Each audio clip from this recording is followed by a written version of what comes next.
এতিয়া আমি ডক্টৰ নীলিমা গোস্বামী শৰ্মাক আজি গান্ধীজীৰ আদৰ্শ সম্পৰ্কীয় চমুকৈ এটি ভাষণেৰে তেওঁৰ আদৰ্শৰ বাৰ্তা কিছু আমাৰ মাজত বুৱাই দিবলৈ আমি অনুৰোধ জনাইছোঁ। বাইদেউ।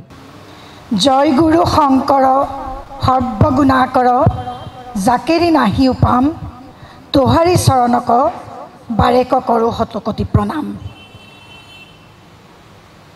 গুৱাহাটীৰ লাষ্ট গেট স্থিত শ্ৰীমন্ত শংকৰদেৱ নামঘৰৰ এই পবিত্ৰ ভূমিত থিয় দিবলৈ পাই মই নিজকে ধন্য মানিছোঁ। মৰমলেণ্ড ছ'চাইটি আৰু ডেমক্ৰেচি লাইফে পবিত্ৰ গান্ধী জয়ন্তীৰ বিষয়ত এই অনুষ্ঠানটো কৰাৰ বাবে তেখেতসকলকো শলাগ লৈছোঁ আৰু ইয়াত সমবেত হোৱা প্ৰতিগৰাকী গুণী মানী ব্যক্তিলৈ মই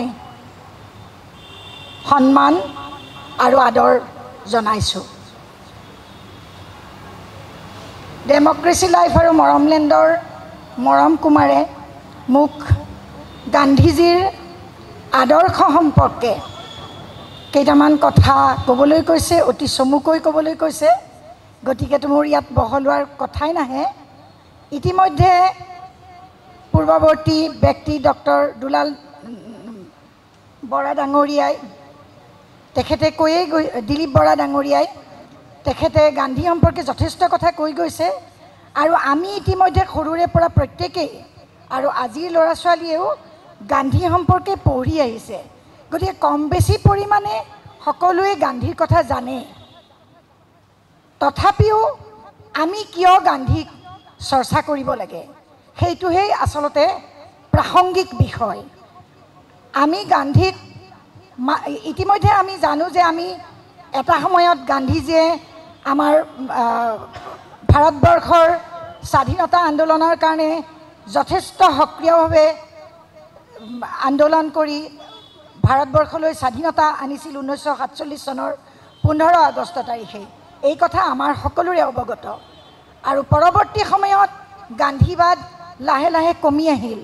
কিয় কমি আহিল আৰু এতিয়া আকৌ কিয় এই গান্ধীৰ প্ৰাসংগিকতা আহিছে, এই কথাটোহে আমি অলপ চিন্তা কৰিবলগীয়া। আমি যদি গান্ধীৰ জীৱন সকলোৱে বিভিন্ন পুথি পত্ৰ অধ্যয়ন কৰিলে গান্ধীৰ বিষয়ে জানে বা জানিব যিসকলে জনা নাই, কিন্তু আজি আমি কিয় গান্ধীৰ বিষয়ে আলোচনা কৰিবলগীয়া হৈছে সেই কথাৰ প্ৰসংগতেই মই খুব চমুকৈ দুটামান কথা ক'ব বিচাৰিছোঁ। মহামানৱ মহাত্মা গান্ধী আছিল, তেওঁ কিন্তু তেওঁক মহামানৱ উপাধি দিয়াৰ বেছি পক্ষপাতি নাছিল আৰু তেওঁ যে আত্মজীৱনী লিখিছিল, তেওঁ আত্মজীৱনী লিখা মোৰ সত্য অন্বেষণৰ কাহিনী আপোনালোক সকলোৱে জানে। তেওঁৰ আত্মজীৱনী, সেই আত্মজীৱনীখনো তেওঁৰ লিখাৰ ইচ্ছা নাছিলে, কিন্তু কথা হ'ল তেওঁৰ আছিল সত্যৰ অন্বেষণ। তেওঁৰ জীৱনটোৱে এটা আছিল পৰীক্ষা, প্ৰতিটো দিনেই আচলতে তেওঁৰ জীৱনৰ পৰীক্ষা আৰু তেওঁ বিচাৰিছিল সত্যৰ অন্বেষণ। আৰু সত্যৰ অন্বেষণ আমি ক'ৰ পৰা পাম? এই সত্যৰ অন্বেষণৰ কথাতেই তেওঁ বাৰে বাৰে কৈছে যে মোক কিহবাই আঁতৰাই ৰাখিছে, মই যে ঈশ্বৰক বিচাৰিছোঁ। তেওঁ ঈশ্বৰক সত্য বুলি মানিছিল, কিন্তু ঈশ্বৰক সত্য বুলি মানিও তেওঁ ঈশ্বৰৰ ওচৰলৈ যাব পৰা নাছিল। এই ঈশ্বৰৰ ওচৰলৈ কেলেই বাৰু তেওঁ যাব পৰা নাছিল? কথা হ'ল আমি যিহেতু মানুহ, আমাৰ কাম, ক্ৰোধ, লোভ, মোহ, মদ, মাৎসৰ্য, এই বিভিন্ন যিবিলাক ৰিপু আছে, এই ৰিপুবিলাকে আমাক অনবৰতে আকৰ্ষিত কৰি থাকে। গতিকে এই ৰিপুৰ বশৱৰ্তী হৈ আমি বিভিন্ন বেয়া কাম কৰোঁ আৰু মহাত্মা গান্ধীয়েও তেনেকৈ বহু বেয়া কাম কৰিছিল আৰু সেই সময়ত আমাৰ সমাজখন আজিৰ সমাজৰ দৰে নাছিল।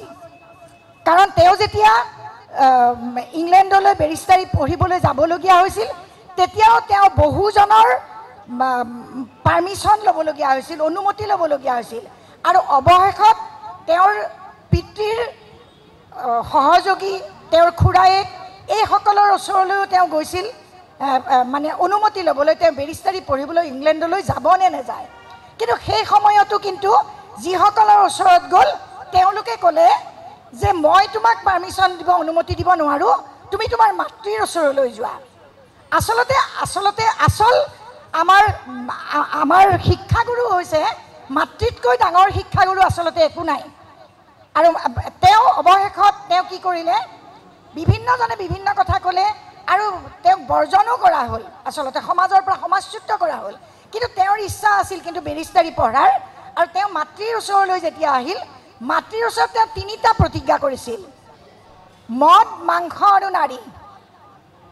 কাৰণ আমি ইংলেণ্ডলৈ গ'লে ইংলেণ্ডৰ যিটো আমাৰ যিটো সামাজিক ব্যৱস্থা আৰু ইংলেণ্ডৰ যিটো সামাজিক ব্যৱস্থা একে নহয়। গতিকে আমি তাত কিছুমান কথাত মাজত আমি সোমাবই লাগিব। যিমানেই গৈছে সকলোৱে সেই ধৰণৰ সমাজ ব্যৱস্থাৰ মাজত সোমাই গৈছে।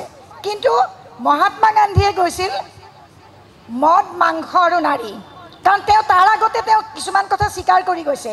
তেওঁ সৰু কালছোৱাত যেতিয়া স্কুলীয়া ছাত্ৰ আছিল তেতিয়া তেওঁ চিগাৰেট খাইছিল। তেওঁ চিগাৰেট খাবলৈ পইচা নহ'লেও তেওঁৰ খুৰাকে যে খাই পেলাই যে পেলাই দিয়ে, সেইখিনিও তেওঁ সেই ধপাটো তেওঁ গ্ৰহণ কৰিছিল। তাৰপিছত তেওঁ মিছা কথাও তেওঁ কৈছিল। আৰু তেওঁ কি হৈছিল, এবাৰ তেওঁ ছাত্ৰ অৱস্থাতে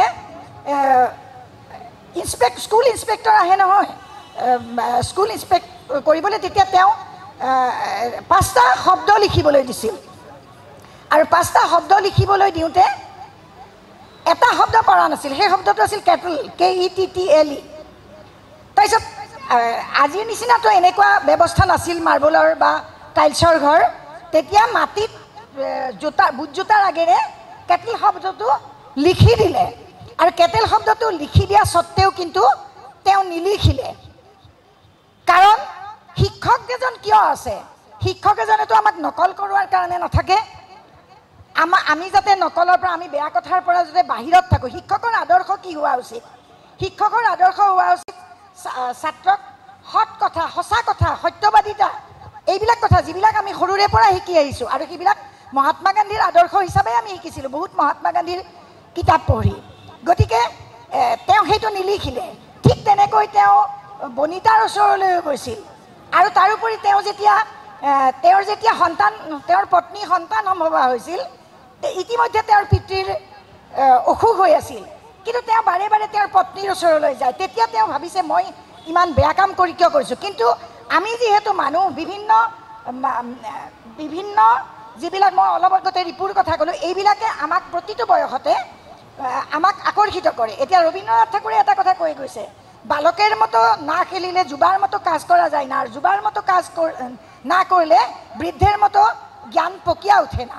গতিকে আমি যেতিয়া বালক হৈ থাকোঁ, আমি বালকৰ নিচিনা কাম কৰিব লাগিব। আমি যেতিয়া যুৱক হওঁ, যুৱকৰ নিচিনা কৰিব লাগিব। তেতিয়াহে আমাৰ পৰিপূৰ্ণ যিটো বৃদ্ধত্ব, সেইটো আমাৰ তেতিয়াহে হ'ব। গতিকে তেওঁৰ হয়তো তেওঁৰ পত্নীৰ প্ৰতি আকৰ্ষিত হৈ পেলাই তেওঁ বাৰে বাৰে পত্নীৰ ওচৰলৈ গৈছিল। গতিকে তেতিয়া তেওঁ পৰৱৰ্তী সময়ত এই কথাবিলাক, তেওঁ চুৰ কৰা কথাবিলাক লিখি, তেওঁৰ লাজৰ কথাবিলাক লিখি তেওঁ দেউতাকলৈ চিঠি লিখিছিল। আৰু তেওঁ ক্ষমা কৰাৰ কাৰণে তেওঁ কৈছিল। গতিকে মহাত্মা গান্ধীয়ে যিবোৰ ভুল কৰিছিল, সেই ভুলবোৰ তেওঁ প্ৰত্যেকটো ভুল সমাধান মৰিখন কৰাৰ কাৰণে তেওঁ অকপট স্বীকাৰোক্তি তেওঁ কৰিছিল। গতিকে তেনে এজন ব্যক্তিক আমি মহান ব্যক্তি নহয় বুলি ক'ব নোৱাৰোঁ। আৰু ইতিমধ্যে আগৰ বক্তাই কৈ যোৱা মতে আমি জানিলোৱে আমাৰ অৰ্থনীতিৰ দিশত কেনেকৈ বুনিয়াদী শিক্ষা, তেওঁ কেনেকৈ যঁতৰত সূতা কটাৰ ব্যৱস্থা কৰিছিল। আৰু তেওঁ মহিলাক উচ্চ স্থান দিছিল। তেওঁ অস্পৃশ্যতা বৰ্জন তেওঁৰ মূল উদ্দেশ্য আছিল। গতিকে এই ধৰণৰ কথাবিলাকে আচলতে পৰৱৰ্তী সময়ত কি কৰিছিল, ভাৰতৰ স্বাধীনতা আন্দোলনত এক